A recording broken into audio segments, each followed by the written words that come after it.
The U.S. Conference of Mayors is meeting in D.C. to press lawmakers on key issues that affect people living in their cities. Their main focus, infrastructure investment, immigration, public safety, and the Affordable Care Act.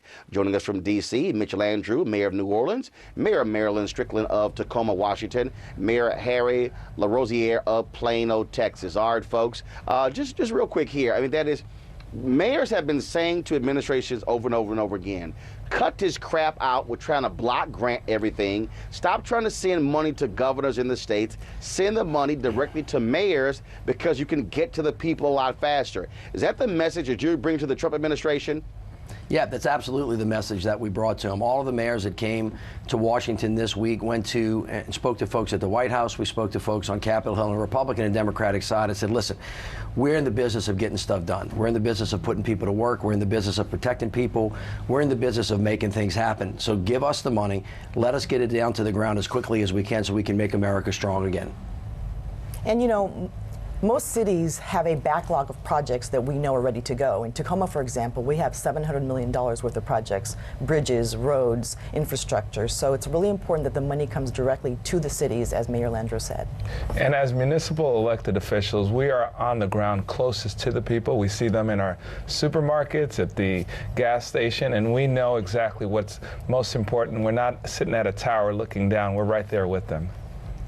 Also, and let me just do a check of all the three of you. So when you were running for mayor, were you running as a Democrat or Republican, or were you running in nonpartisan races? Well, this is the thing that we talk a lot about. When we sit in our conference, and it's a bipartisan conference with Republican and Democratic mayors, we talk about how to solve problems. We don't talk about a conservative way or a Republican way to fill a pothole or not. We've got to put police officers on the street. We've got to put people back to work. We've got to make sure that the city functions with all of the people. 85% of the people in the United States of America either live or work in and around cities. And so we don't really take a partisan approach to anything. We just get things done. Yeah, and but the point of the question is here, because I don't think the average person understands. Most mayoral races are not deemed partisan races. Now, you might say, here are my values and my issues, but you don't typically have folks running as a D or an R. That's sort of the problem when you talk about with the state block grant sort of process. Now you're dealing with who's a D, who's a R, sure, which party controls the legislature, the chambers. So when I ran, it is a nonpartisan race, and you look at my position and views and what I voted for. I was on city council prior to being mayor. You couldn't tell what side of the aisle I am based on my prior voting records, because I was pragmatic. I was looking to do what was most important, and when you go from that perspective, then it's really what's in the best interest of your citizens and your city. You know, and Roland, it is about what's best for your city, but I agree with what you said earlier about, you know, we all have core values that we bring to this job. So even though we may not run as partisans, we have to make sure that we stick to our values and really stay true to doing what we think is right. Be true to who you are. Sure. But Roland, let me make a mention about block grants. Typically, it's not just about who the money goes to. That's an important part. But when Congress tells you they're going to block grant something, what that generally means is I'm going to give it all to you, but it's going to be a lot less than I would have given you otherwise. And by the way, it's going to keep going down. So if there's not enough, you got to deal with it. That's generally what a block grant turns out to be. Now, mayors want flexibility. We're CEOs. We know how to spend money. We also have balanced budget requirements. In the city of New Orleans, we've balanced our budgets for the last 7 years. And by the way, we don't have the same kind of leverage that Congress is to raise money anytime that we want. So we're pretty good stewards of the American taxpayer dollar.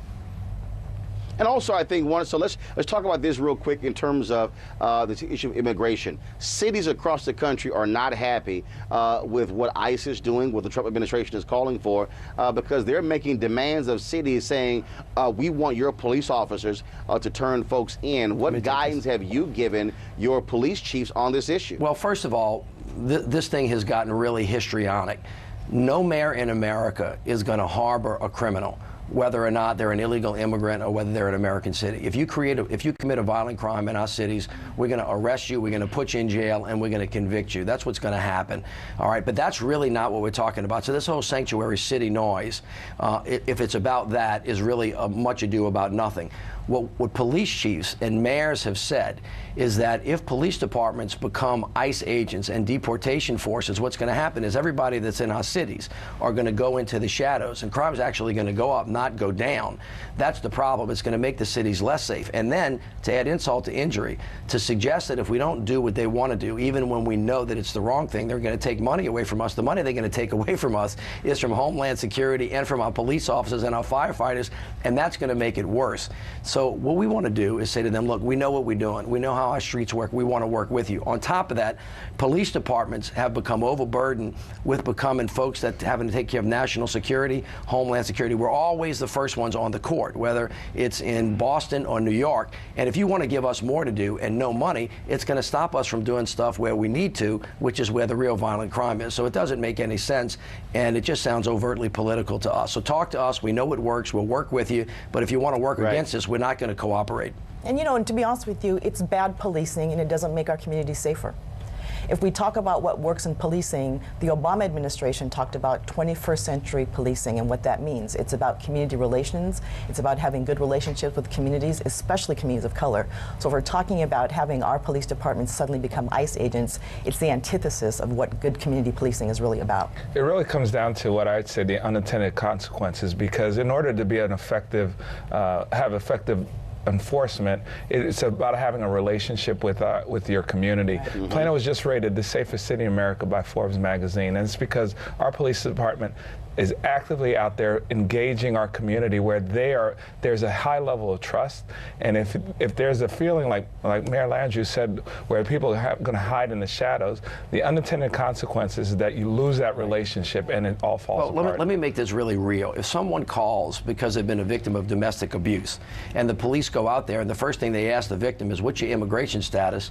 She's never going to call. That's right. And that's a very dangerous situation, because a lot of murders come as a result of domestic violence. If there's an opioid overdose in some form or fashion, and the first thing they ask the patient when EMS goes out there is, are you an illegal immigrant? They're not going to call. That's not going to work. When you're on the ground and human beings are touching human beings, it really matters how you work with each other.